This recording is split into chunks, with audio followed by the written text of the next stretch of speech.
अच्छा, अब हम स्टार्ट करते हैं अपनी डिस्कशन BFD की। आप में से कितने लोगों की पहली क्लास है? And how many of you are attending online? 1 2, rest of you have been attending online, right? नहीं, फर्स्ट क्लास वाले हाथ तो खड़ा करें ना अपना।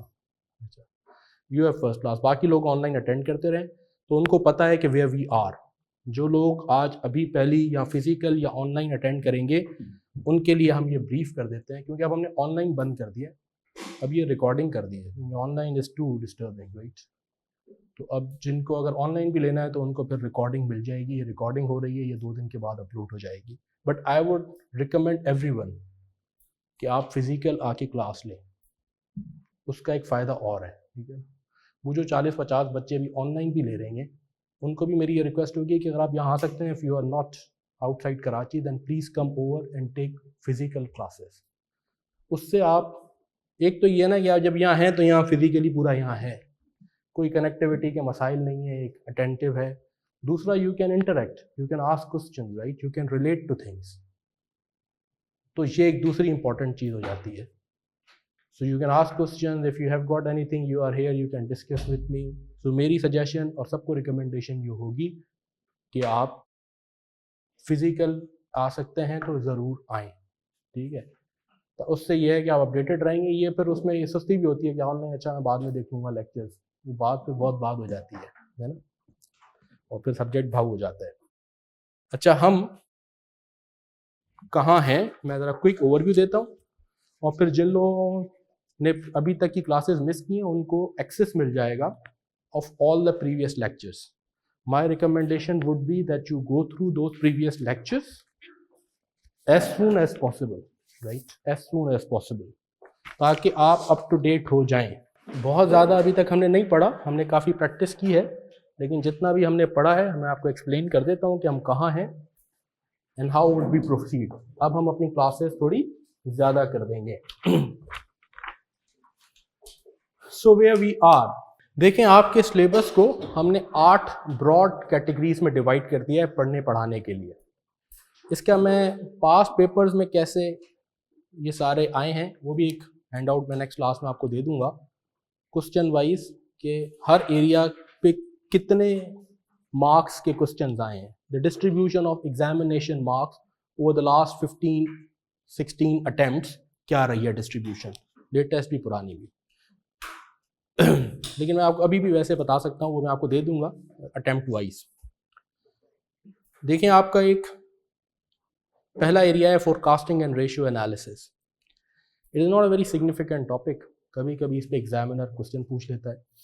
ये वो टॉपिक भी नहीं है जो एक्चुअली फाइनेंशियल मैनेजमेंट या BFD का है, लेकिन इस पर इस तरह के क्वेश्चन आ जाते हैं, वो हम क्वेश्चन अटैम्प्ट करेंगे, एक आध क्वेश्चन रेशो के जो कि आपने पहले नहीं पढ़े हुए। इस तरह के रेशोज़ हैं कुछ, वो हम यहाँ पढ़ेंगे। उन कुछ रेशोज़ हैं और कुछ जनरल फोरकास्टिंग का वो क्वेश्चन पूछ लेता है। इफेक्टिवली पूछना नहीं चाहिए लेकिन वो पूछ लेता है, क्योंकि सब्जेक्ट के सिलेबस में ये है, यूँ कह लें आप।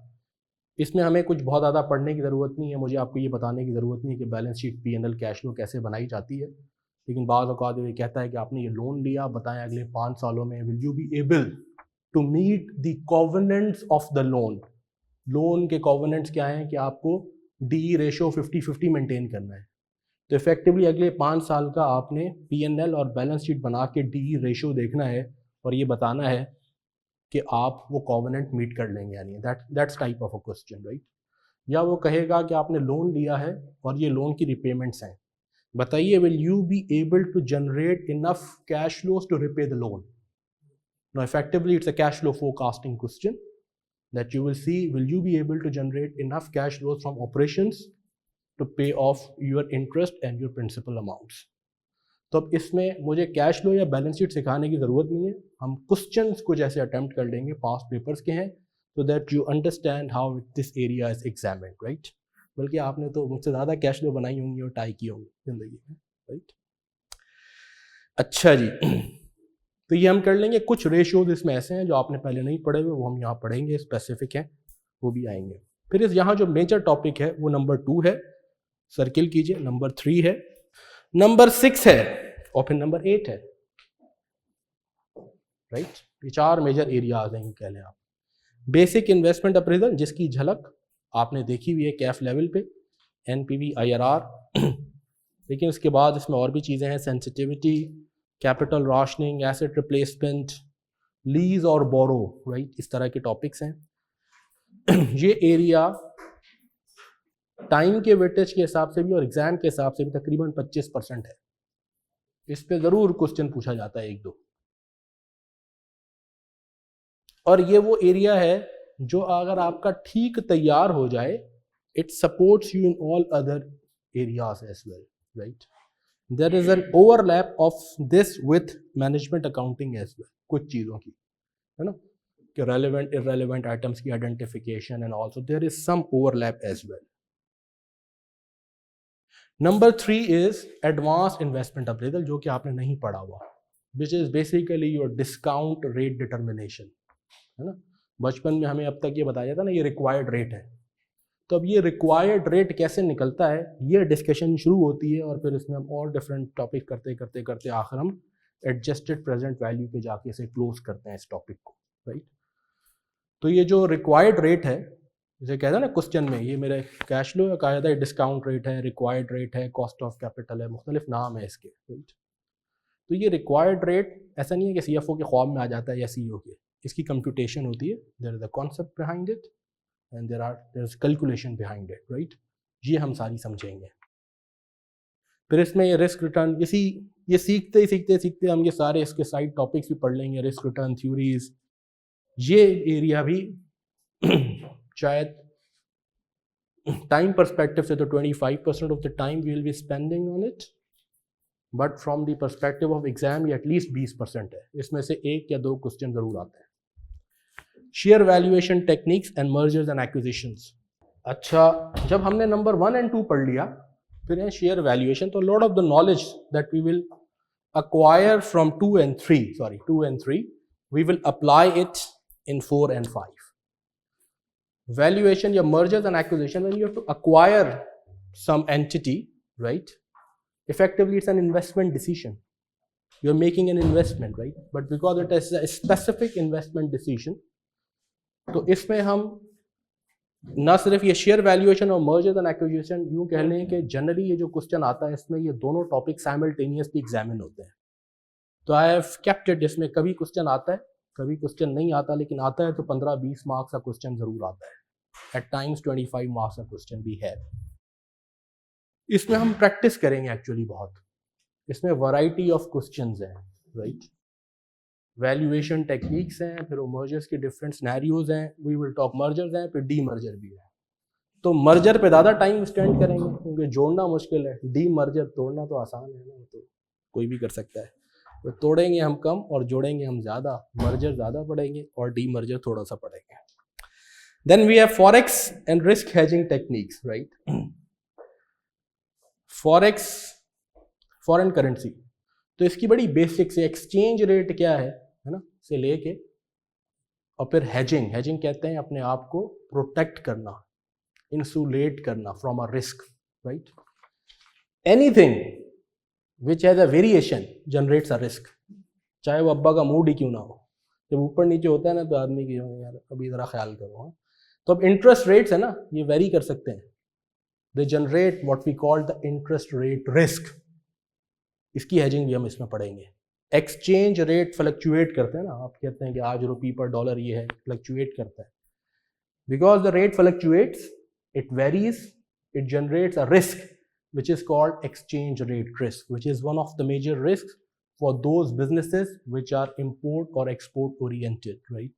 We will talk about it, and if we will have time we'll also talk about the practical aspects of how exchange rate affects economies, how are exchange rates generally determined, some practical aspects for you in life as well we'll talk about. इसमें हम ना सिर्फ foreign exchange rate risk की hedging पढ़ेंगे,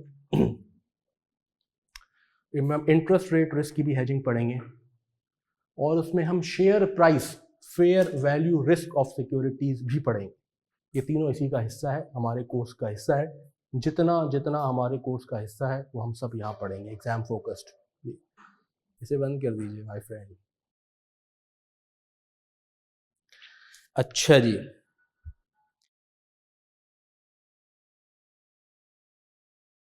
तो share price भी चूंकि fluctuate होती है, it generates what we call, accounting में आपने पढ़ा होगा, फेयर वैल्यू रिस्क या शेयर प्राइस रिस्क। बल्कि इसमें से बहुत सारी बातें तो आप मुझे बताएंगे, आप अकाउंटिंग पढ़ के आए हैं। यस, डिविडेंड पॉलिसी डिसीजन, ये नन्ना सा एक टॉपिक है। आ जाए क्वेश्चन तो 15 मार्क, छक्का ना आए तो भी ठीक है, लेकिन इसमें हमें लगेगी एक क्लास 3 घंटे, राइट। तो इस तरह के टॉपिक को छोड़ना तो वैसे ही बेवकूफ़ी है, तो जो 3-4 घंटे में करके कवर कर सकते हैं तो why not we do it. Then management accounting, ये टिपिकली मैं नहीं पढ़ाता था, लेकिन अब मेरा दिल चाह रहा है पढ़ाने का, तो मैं इस बार पढ़ाऊंगा इंशाल्लाह। और हम इस बार मैनेजमेंट अकाउंटिंग को भी डिस्कस करेंगे खुद से, ठीक है। अच्छा जी, अब देखें एक चीज़ जो बड़ी इंपॉर्टेंट है, और वो ये है कि हमने फिजिकली, जैसे मैंने कहा, एक तो आना है, दूसरा क्लास की टाइमिंग को ऑब्जर्व करना है, तीसरा क्लास के साथ चलना है, राइट। ये फ़ायदा तब होगा, मैं पढ़ाता हूँ, मैं जो भी काम करता हूँ पैशन से करता हूँ, तो टीचिंग मेरा पैशन है, ठीक है। तो मैं तो शौक़ से पढ़ाता हूँ। मुझे तकलीफ़ तब होगी क्योंकि आपका रिज़ल्ट अब मेरा रिज़ल्ट है। मैंने तो जाके अब दोबारा इम्तिहान में नहीं बैठना, मैं तो इंस्टीट्यूट का प्रेसिडेंट भी बन चुका, ठीक है। तो आपने एग्ज़ाम में बैठना और आपका रिज़ल्ट मेरा रिज़ल्ट है, ठीक है। मुझे तकलीफ़ उस वक्त होगी जब मुझे, अच्छा ये कोई बड़ी बात नहीं है, नथिंग स्पेसिफिक टू मी, कभी आपको इंशाल्लाह मौका मिलेगा, आप इस बार आएंगे, आप 20-25 घंटे पढ़ा लेंगे ना, आप जहाँ खड़े हो के, आप 50 घंटे, तो आपको चेहरा देख के अंदाज़ा हो जाएगा कि किसका आज मूड क्या है ना, किसके दिल में मस्ती है, कौन पीछे क्या कर रहा है, कौन किस नीयत से क्लास में आया, ये सब पता चल जाता है, ठीक है ना। ये कोई रॉकेट साइंस नहीं है, आप आ जाएँ 50 घंटे, मैंने तो शायद कोई हज़ारों घंटे पढ़ा लिया। तो मुझे तकलीफ़ ये होगी कि जब मैं ये नोट करूँगा कि मैं हूँ, क्योंकि देखें ये कोई ऐसा सब्जेक्ट नहीं है, कोई भी सीए का सब्जेक्ट ऐसा नहीं है जिसकी आप खुद से प्रिपरेशन नहीं कर सकते, ट्रस्ट मी। हमारे ज़माने में तो टीचर्स नहीं होते थे, बहुत कम होते थे, या लोगों का ज़्यादा सेल्फ स्टडी का रुझान होता था। एक टेक्स्ट में केपी साहब होते थे, या हम फर्ग्यूसन में होते थे तो रुस्तम जी पार्टनर होते थे, उससे पढ़ लिया करते थे ना। बीएफटी यूएडी का कोई टीचर होता नहीं होता था, एमए का कोई टीचर नहीं होता था। ऑडिट कोई क्लास ले ले तो बेचारा जलील होकर छुपता फिरता था, तो ऑडिट पढ़ते हो जाके, तुम ऑडिट कर रहे हो फॉर्म में, अभी उस वक्त सिचुएशन ये होती है। तो उस वक्त भी लोग पास होते थे, उस वक्त भी लोग गोल्ड मेडल लेते थे। आज भी बहुत सारे स्टूडेंट्स खुद से पढ़ के मेडल भी ले लेते, पास भी हो जाते हैं, ऐसी बात नहीं। तो यहाँ क्लास में आने का बेनिफिट क्या है, मैं अक्सर ये बात रिपीट करता हूँ, वो ये है कि आपको कम टाइम में एक स्ट्रक्चर्ड वे में सब्जेक्ट ए से भी कनेक्टेड तरीके से पढ़ाया जाए। ये वैल्यू एडिशन है टीचर की, है ना। वरना एक चीज़ आप एक बार पढ़ेंगे नहीं समझ में आएगी, दूसरी बार पढ़ेंगे, तीसरी बार पढ़ेंगे, 2 रेफरेंस बुक पढ़ेंगे, खुद समझ में आ जाएगी, but the time that you will spend in self study would be comparatively considerably high. Teacher का फ़ायदा ये है कि वो आपको उसको आसान तरीके से करके एक स्ट्रक्चर्ड वे में कनेक्टेड डॉट्स की तरह लेके चले, राइट। और ये सब्जेक्ट मज़ा ही पढ़ने का, इसमें ये सबसे मज़ेदार सब्जेक्ट है मैं कहता हूँ, क्योंकि है ही सिर्फ डिसीजन मेकिंग, है ना, और सबसे प्रैक्टिकल सब्जेक्ट है ये। तो इसमें तो मज़ा आएगा आपको अगर आप कनेक्टेड रहेंगे।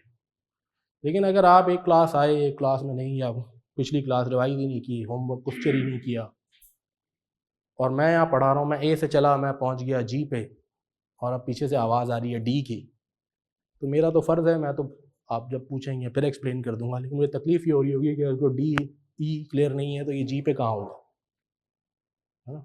और ये होगा फिर भी क्लास में, आप देखेंगे जो लोग रेगुलर अटेंड करेंगे वो देखेंगे, लोग, मैं हूँगा सी पे तो आवाज़ आएगी ए की। तो ऐसा ना कीजिएगा, ये आप अपने साथ जाती करेंगे और मेरे साथ भी जाती करेंगे। Stay regular, you are in safe hands, right. Stay current, that's the best way. जो आज आप पढ़ के जाएं तो आप घर जाके रिवाइज करें। अगली बार मैं नॉर्मली अलोकेटेड टाइम से 10-15 मिनट बाद क्लास शुरू करूँगा, ताकि ट्रैफिक का टाइम देने के लिए, ठीक है। तो आप वो 10-15 मिनट पहले आ जाएं, राइट, और आके वो रिवाइज कर लें जो आपका पिछले क्लास का होमवर्क है। तब ताली हमारे दोनों हाथों से बजेगी, तब मज़ा आएगा, और इंशाल्लाह हम सब BFD फर्स्ट अटैम्प्ट में पास करेंगे। जैसे तकरीबन मेरा ख्याल है 90% of a previous batch has qualified BFD, right. तो अगर आप ढंग से चले तो हम आपको बताएंगे कहाँ, किस एरिया को आप ज़्यादा फोकस करें, कहाँ आप छोड़ सकते हैं, लेवरेज ले सकते हैं। That's a smart way of study, but there is no shortcut to hard work भी करना है, एंड रेगुलरिटी का कोई शॉर्टकट नहीं, पंक्चुअलिटी एंड रेगुलरिटी। अच्छा, अब हम कहाँ क्या क्या पढ़ चुके हैं मैं वो एक्सप्लेन कर देता हूँ। हमने स्टार्ट किया है बेसिक इन्वेस्टमेंट अप्रेजल, हमने दिसंबर से ये स्टार्ट किया था।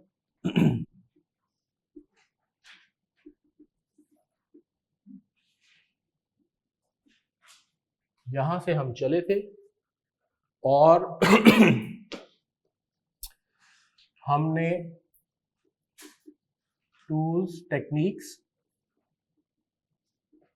ऑफ इन्वेस्टमेंट अप्रेजल, जो कि medium to long term investments की हम बात कर रहे हैं। अप्रेज करना कहते हैं इवैल्यूएट करना। हमने इसकी डिस्कशन की और इस पे हमने कहा कि 3 मेथड्स हैं, अकाउंटिंग रेट ऑफ रिटर्न,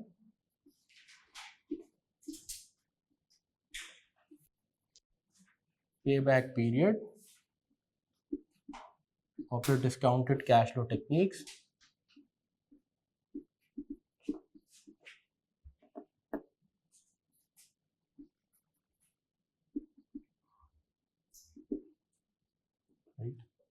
हमने यहाँ से बात स्टार्ट की, मैंने अभी इन दोनों की बात भी नहीं की क्योंकि ये मौजूदार है। यहाँ से हमने डिस्कशन स्टार्ट की कि डिस्काउंटेड कैश फ्लो टेक्निक क्या होती है, एमपीवी, आईआरआर, राइट।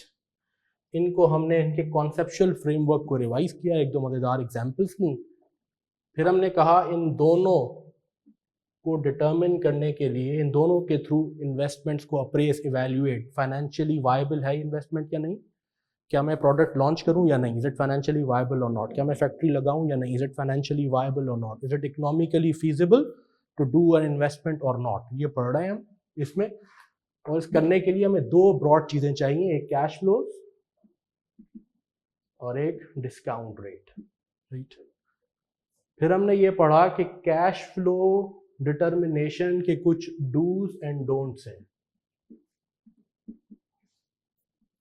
ये बेसिक इन्वेस्टमेंट अप्रेजल है और ये एरिया एडवांस्ड इन्वेस्टमेंट अप्रेजल का है, ये हम वहां जाके पढ़ेंगे। लेकिन हमने यहां से बात स्टार्ट की कैश फ्लो डिटर्मिनेशन की, हमने इसके डूज एंड डोंट्स पढ़े। इसके कुछ डूज एंड डोंट्स हैं कि कैश फ्लो डिटर्मिन करते हुए हमें रेलेवेंट आइटम आइडेंटिफाई करने हैं, हमने टैक्स इफेक्ट्स को ठीक इंकॉर्पोरेट करना है, हमने वर्किंग कैपिटल चेंजेस सही अकाउंट फॉर करनी है, हमने इन्फ्लेशन इफेक्ट्स करने हैं। चूंकि हम कैश फ्लो बना रहे हैं तो हम कोई नॉन कैश आइटम नहीं ले सकते अपने, ये हम प्रोजेक्ट के कैश फ्लोज बना रहे हैं, project specific relevant cash flows हम डालेंगे, इररेलेवेंट आइटम्स हम नहीं डालेंगे और फाइनेंसिंग कैश फ्लोज हम नहीं डालेंगे। इन सब की हमने डिस्कशन की है, ये तो मैं सिर्फ आपको ओवरव्यू दे रहा हूँ। आप जब ये लेक्चर्स देखेंगे तो आप देखेंगे इन सब की डिस्कशन है।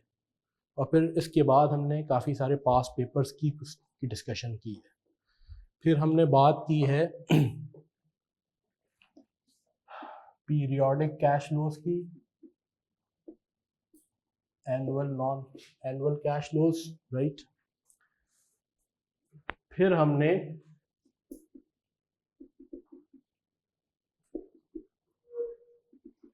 कुछ हमने आपको होमवर्क क्वेश्चंस दिए हैं, बहुत सारे क्वेश्चन हमने क्लास में किए हैं इसके। फिर हमने एक टॉपिक पढ़ा है सेंसिटिविटी एनालिसिस। ये वही चीज है जो कॉस्ट, वॉल्यूम, प्रॉफिट, सीवीपी या ब्रेक इवन एनालिसिस कॉस्टिंग में आपने पढ़ा था, उसकी एप्लीकेशन है ये फाइनेंशियल मैनेजमेंट में। इसकी हमने डिस्कशन की और इसके साथ हमने मिसिंग फिगर एनालिसिस, एक बहुत इम्पॉर्टेंट और फेवरेट टॉपिक है एग्जामिनर का, मिसिंग फिगर कैलकुलेशंस क्या है, ये हमने चीज़ें पढ़ी। फिर हमने पिछली क्लास में आईआरआर की भी डिस्कशन की, राइट। इसमें एक दो बहु क्वेश्चंस भी किए हैं हमने, जिसको मैं बेंचमार्क क्वेश्चन कहा है लास्ट क्लास में, राइट। ये आपने सारी चीज़ें, ये आपको लेक्चर्स की एक्सेस मिल जाएगी। ये तकरीबन कोई 8, 9, 7 या 8 क्लासेस जो हुई हैं, ये उसका निचोड़ है। हम अभी यहीं से स्टार्ट कर रहे हैं। मैं एक पास्ट पेपर के क्वेश्चन से चलूँगा जिसमें एनपीवी है, सेंसिटिविटी है, आईआरआर है ना। तो हम वहीं से चलते हैं।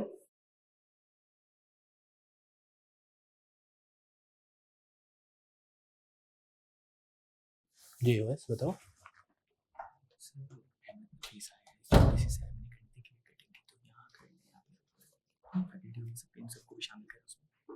ब्रेक कर लें थोड़ा, उसके बाद आधे घंटे में करें, ठीक है, थैंक यू, यहीं कर लेंगे।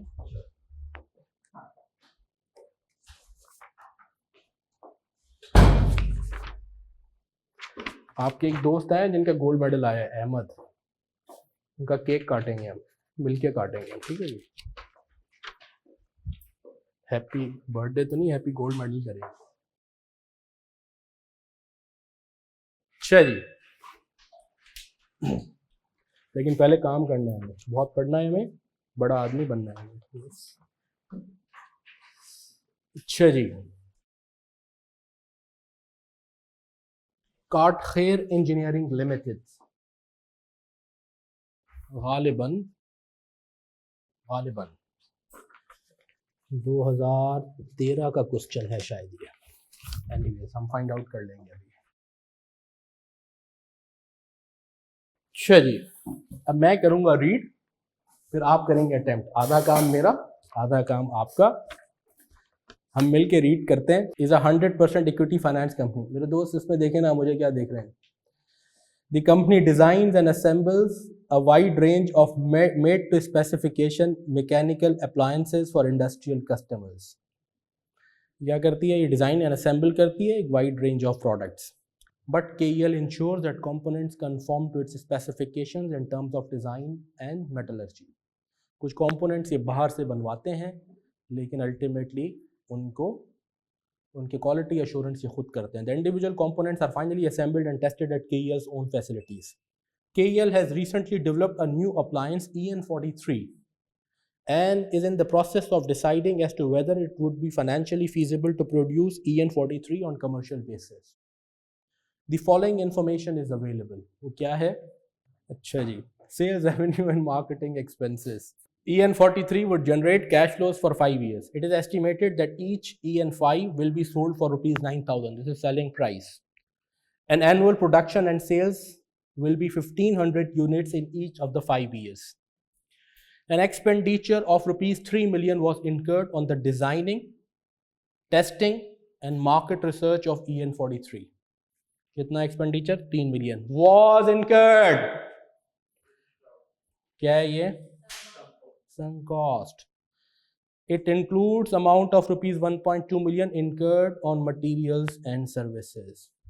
डिजाइनिंग के लिए काम हुआ, अब मैं ये बनाऊं या ना बनाऊं ये रेलेवेंट है. हमारा एक लिटमस टेस्ट है रेलेवेंस का, वो ये कि वो आइटम जो डिसीजन के दोनों अल्टरनेटिव्स पे मौजूद, डिसीजन के दो अल्टरनेटिव हैं, या एट द एंड मैं कहूंगा it is financially viable to produce या it is not financially viable to produce. तीसरा कोई रॉकेट साइंस डिसीजन नहीं है.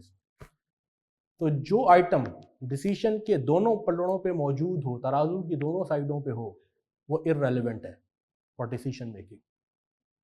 उसको कॉस्टिंग में आप जो नाम दे दें, किसी को अपॉर्चुनिटी कॉस्ट कह दें, किसी को संक कॉस्ट कह दें, वो इररेलेवेंट है. जो एक साइड पे मौजूद हो और दूसरी साइड पे मौजूद ना हो, वो रेलेवेंट है. यह है litmus test, all time applicable litmus test of identifying what is relevant and what is not relevant. Everybody with me? Right.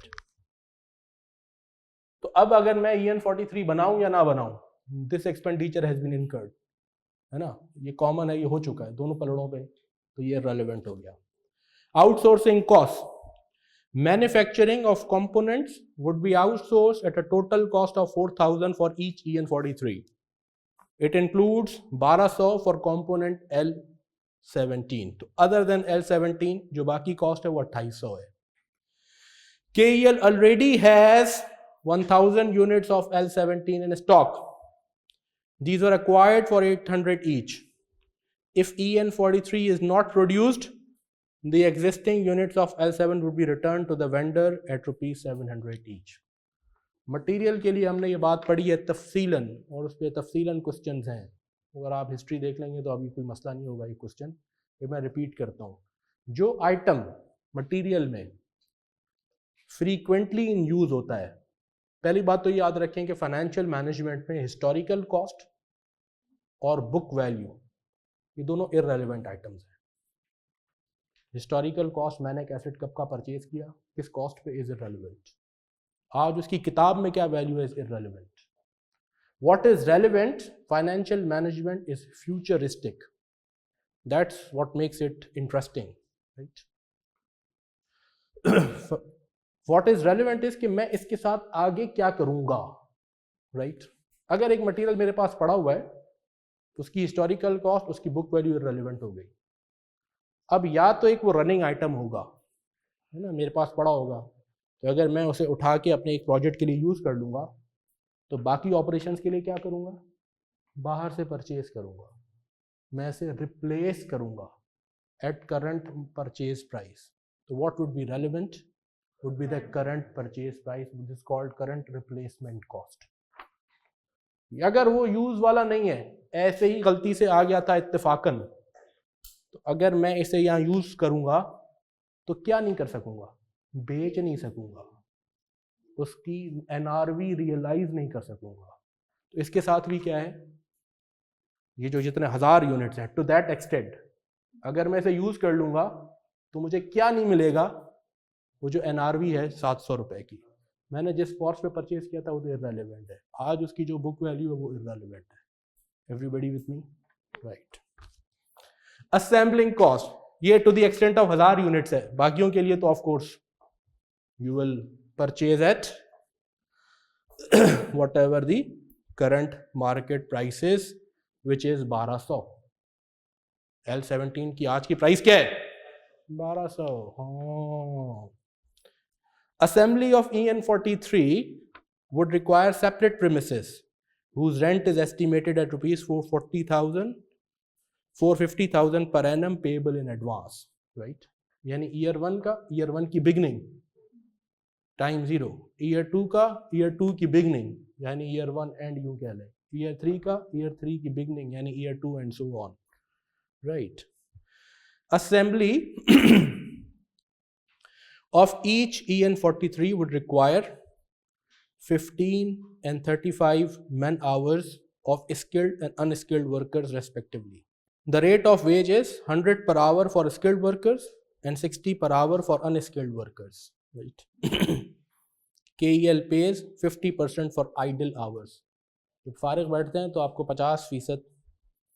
50% यानी आइडल आवर्स की पेमेंट आप करते हैं। मैं फिर रिपीट कर रहा हूँ, assembly of each EN43 would require 15 and 35 man hours of skilled and unskilled workers respectively. Skilled के 15 घंटे, अनस्किल्ड के 35 घंटे। Rate of ways is 100 per hour for a skilled worker and 60 for unskilled worker. KEL pays 50% for idle hours. If EN43 is not produced, 500 hours, 5000 hours of unskilled workers would remain idle in year 1 and year 2. तो जो idol hours होंगे उनकी कीमत आपकी क्या है, 50%, right. तो अगर आप इन्हें यूज कर लेंगे, भाई 50 तो वैसे ही भरते, 5000 घंटों के फिर बैलेंस कितना भरेंगे सिर्फ EN43 के लिए जी, 50% ओनली, राइट। तो ये आपने देखना है। This is what we called identification of relevant and irrelevant items. Incremental overheads excluding depreciation are estimated at rupees 500,000 per year. याद रखें, allocated fixed overheads are always irrelevant. allocated वो होते हैं जो हो रहे हो पहले से ही, सिर्फ allocate हो जाए। incremental overheads वो overheads होते हैं जो relevant है कि प्रोडक्ट बनाऊंगा तो इतनी incremental cost आएगी, राइट। तो incremental overheads excluding depreciation accounting तो वैसे ही हमारे लिए इररेलेवेंट है, रेलेवेंट टैक्स डेप्रिसिएशन होती है वो हम बाद में निकालेंगे। तो 5 लाख की ये बात हो गई। Assembling of EN43 would require machines which would cost rupees 4.4 million. The machines would have a useful life of 5 years after which they can be sold at 20% of the original cost, right। ठीक हो गया जी, यानी 8,80,000, 20% of 4.4। Other information, tax rate applicable to company is 35% and tax is payable in same year. Allowable initial and tax depreciation on the machine is 40% and 20% respectively. Initial depreciation is in addition to the normal depreciation that you get in first year, right? तो पहले साल हमारी initial depreciation भी होगी, फिर on top क्या होगी, normal depreciation 20% भी होगी, right. KEL evaluates its investment using a nominal discount rate of 15%. Nominal discount rate, nominal, right? The rate of inflation is estimated in 10% and would affect all costs and revenues. All costs and revenues. जितनी भी ऊपर cost and revenue है 10% से inflate होगी. Required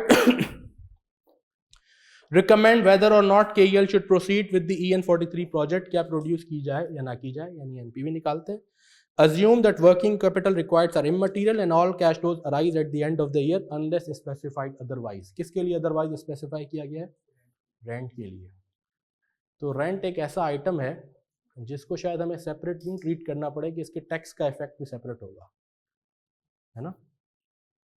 क्योंकि मैं साल की बिगिनिंग में एक एक्सपेंडिचर करूं या एंड में करूं, उसका टैक्स तो एंड में ही भरूंगा ना.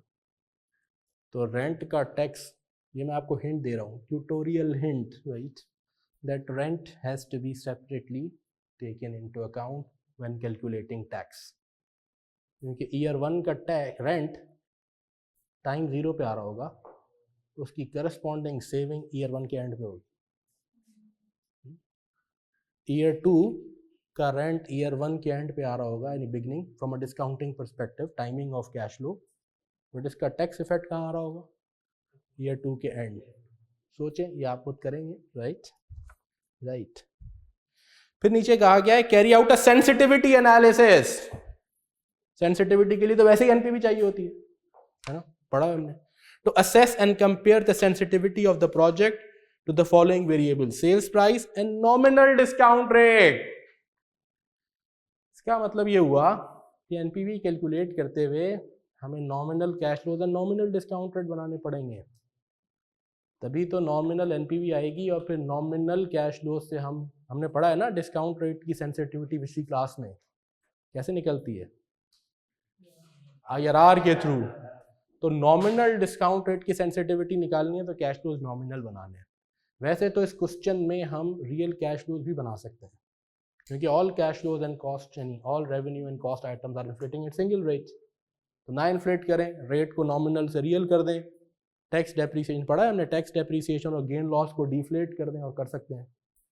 लेकिन चूंकि हमें पार्ट बी भी करना है जो कह रहा है नॉमिनल डिस्काउंट रेट की सेंसिटिविटी निकालें, तो एग्जाम एक्यूमेन ये है कि मैं क्या करूं, मैं नॉमिनल कैश फ्लोज बनाऊं. और उसका आसान अब तरीका ये है, हर कैश फ्लो के आइटम को इन्फ्लेट ना करें, सारे cash flows cost and revenues बना लें, फिर एक ही बार नेट करके इन्फ्लेट कर दें 10% से सबको.